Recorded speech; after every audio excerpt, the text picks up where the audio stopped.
अस्सलाम वालेकुम, ये हूँ मैं नोमी भाई, डॉक्टर नोमी। तो भाई आज जो है ना छोटी सी ये जो कल जो क्वेश्चंस आए हुए थे मैंने कहा इनका जवाब दे लूँ।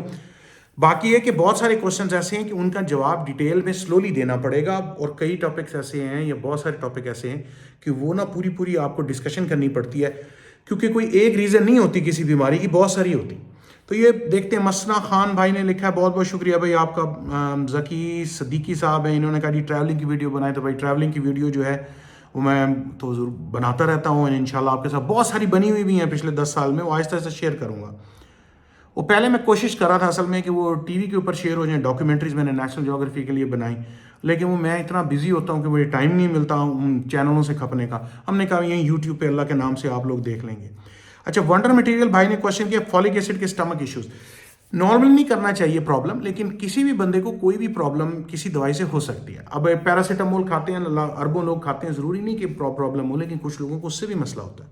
होना नहीं चाहिए, लेकिन अगर कोई मसला होता है तो फिर उसका ये कि दोबारा ट्राई कर लें। कई दफ़ा ऐसा होता है कि इत्तेफाक होता है कि आपने दवाई को और खाई, और ये जो है अपना, और उसकी वजह से हुआ ये कि पेट में खराबी थी उस दिन, या आपने कोई ऐसी दवाई ऑगमेंटन खा ली, मॉक्सिल खा ली, आपको रैश किसी और वजह से हो गया। तो बहुत पेशेंट आते हैं, कहते हैं कि जी वो पेंसिलिन एलर्जी है, लेकिन वो एक्चुअली पेंसिलिन एलर्जी नहीं होती है। वो होता ही है कि इत्तेफाक हो गया, उस दिन कुछ और हुआ, वो समझते हैं कि उसकी वजह से हो गया। तो दोबारा ट्राई कर लें, अगर आपको बहुत सीवियर एलर्जी नहीं हुई तो अगर उसमें प्रॉब्लम नहीं होता तो ठीक है। अगर फिर भी मसला होता है तो फिर उसकी दवाई की वजह से आपको मसला है।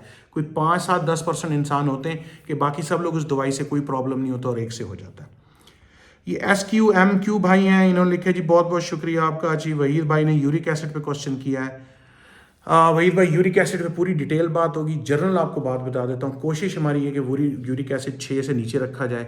7 से ऊपर तो फिर हो तो बिल्कुल ही फिर मसला ये हो जाता है, वो इकट्ठा होकर ना यूरिक एसिड के क्रिस्टल स्टोन बन जाते हैं, वो किडनी स्टोन भी बन जाते हैं, और वो जो जोड़ों में होता है गाउट कहलाती है। वॉन्डर मटेरियल भाई ने पूछा वाइटामिन फॉर हेयर फॉल और मेडिसिन। अच्छा, उसमें भाई यूँ है कि कोई मैजिक दवाई तो है नहीं कि भाई बाल वरना मेरे भी रुक जाते।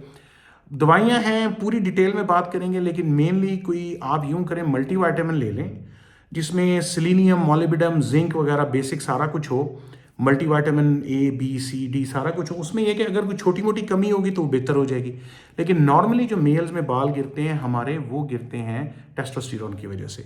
तो उसके लिए दवाई कोई ख़ास है नहीं। मिनॉक्सिडिल एक है, वो लगाते रहें कई साल लगाते रहें, वो थोड़े से बाल आ जाएंगे, लेकिन अगर वो ज़रा सी भी आप छोड़ते हैं फिर दोबारा चले जाते हैं। एक दवाई और है प्रोपेशिया के नाम से, उसके साइड इफ़ेक्ट हैं और बड़े परमानेंट साइड इफ़ेक्ट हैं, वो मैं नहीं देता होता। तो उससे वो मैं कहता हूँ यार गंजा होना बेहतर है, कल को किसी को परमानेंट एक प्रॉब्लम हो जाए ज़िंदगी भर के लिए, तो फिर वो ऐसी दवाई। तो और कोई दवाइयाँ, मैजिक दवाइयाँ फ़िलहाल नहीं है। हेयर ट्रांसप्लांट है, तो हेयर ट्रांसप्लांट ठीक है, अच्छी जगह से हो। मैंने कराया था, ये देखें ये क्या हशर किया उन्होंने ये हेयर ट्रांसप्लांटेड है, मैं खुद भी हंसता हूँ। अच्छा जी, जरपाश भट्ट ने कहा जी ग्रेट जॉब नोमी भाई, बहुत बहुत शुक्रिया जी। अच्छा जी, आयशा अली बहुत बहुत शुक्रिया। आकाश बदर जी शुक्रिया। बीनिश मुश्ताक का जी क्वेश्चन है कि हाइपोथायराइडिज्म है जी, इनको थायराइड जो है ना यहाँ पे होता है, थायराइड इनका लो है। अच्छा, इसकी पूरी डिस्कशन करेंगे कि लो थायराइड क्यों है, उसके लिए क्या किया जा सकता है, लेकिन मेन बात यह है कि वो कह रही मैं विटामिन डी जब खाती हूँ तो उसकी वजह से प्रॉब्लम हो रहा है, आयरन और विटामिन डी की वजह से। मेडिसिन छोड़ती हूँ फिर कम हो जाता है। अच्छा, एक इंपॉर्टेंट बात, ये बिनिश आपके लिए बात है, जो हाइपोथायराइडिज्म की दवाई है ना, दुनिया में कुछ दवाइयाँ जो खाली पेट खानी होती हैं, ये बिल्कुल खाली पेट खानी होती है, सुबह उठते ही खानी है थोड़े से पानी के साथ, कोई दवाई और साथ नहीं खानी, क्योंकि अगर आप दवाई कोई खा लेंगे ना, वो दवाई एब्जॉर्ब नहीं होने देती थायराइड की दवाई को, तो इसलिए आपको वो खाली दवाई खानी होती है। और वो उसके अलावा जो है आप आयरन जो है वो बिल्कुल सेपरेट करें, क्योंकि आयरन अगर आप दवाइयों के साथ मिलाएंगे वो दवाइयों सारों को प्रॉब्लम कर देगा। विटामिन डी अलग खानी पड़ेगी, आयरन अलग, और थायराइड, थायराइड सबसे पहले सुबह। अच्छा, आयरन जो एक और मसला आयरन का है, वो आपको खाना होता है ऑरेंज जूस के साथ। कोई जूस हो ना, सिट्रस जूस, वो ऑरेंज जूस ही होता है यूजली, उसके साथ खाएं तो एब्जॉर्ब होता है आयरन, वरना आयरन एब्जॉर्ब नहीं होता। लोग आयरन खाते रहते हैं और आयरन एब्जॉर्ब नहीं होता। वो कहते हैं नहीं हमारा हीमोग्लोबिन ऊपर नहीं जा रहा, क्योंकि आयरन खाली खाने से ज़्यादा एब्जॉर्ब नहीं होता।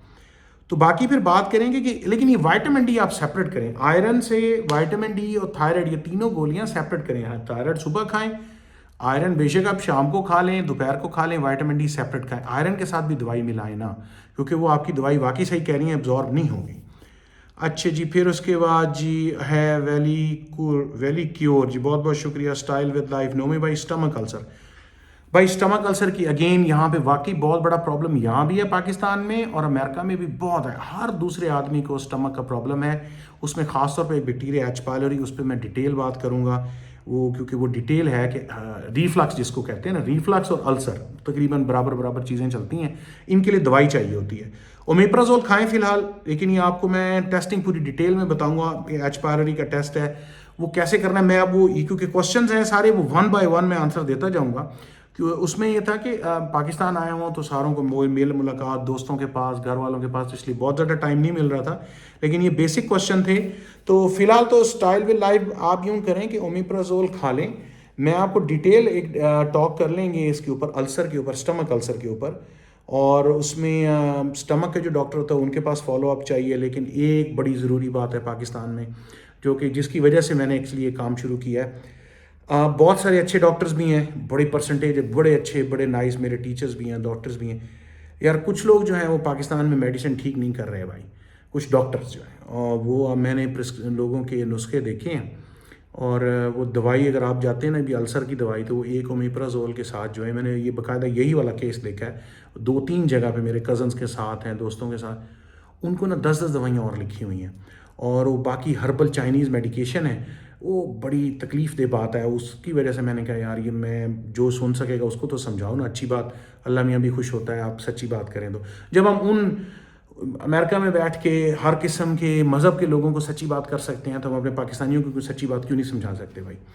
तो ये जो है ना 10 दवाइयाँ लिख देना, 8 लिख देना, यार खुदा का खौफ करें, क्या कर रहे हैं। एक दवाई अगर चाहिए 2 चाहिए, जो चाहिए वो लिखें, जो नहीं चाहिए भाई नहीं लिखो।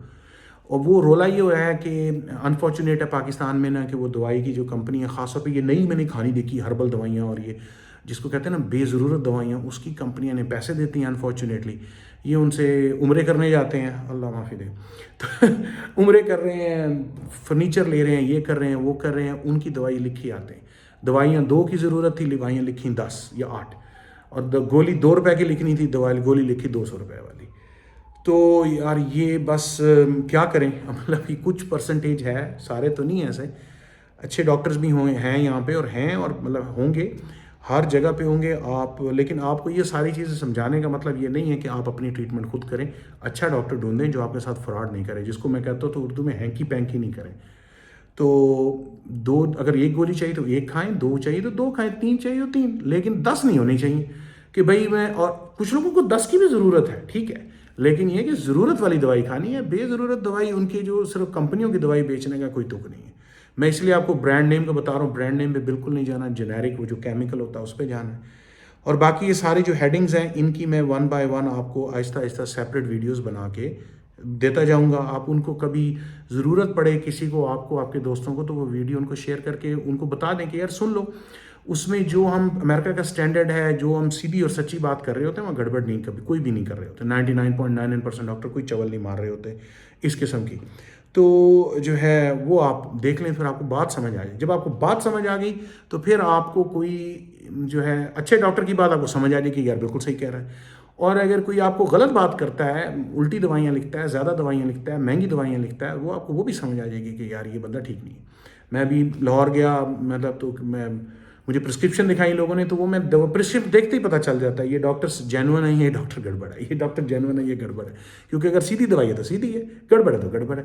तो चलें जी, ये आज सिंपल सी थोड़ी बहुत बातचीत थी आपके क्वेश्चंस के ऊपर। तो बाकी फिर इंशाल्लाह 1 बाय 1 इन सारे टॉपिक्स पे बात होगी। तो नोमी भाई की तरफ से आप सबको सलाम, अल्लाह मियाँ आप सबको, हम सबको अपनी रहमत में रखे। इंशाल्लाह फिर आपसे होती है मुलाकात। अल्लाह हाफिज़।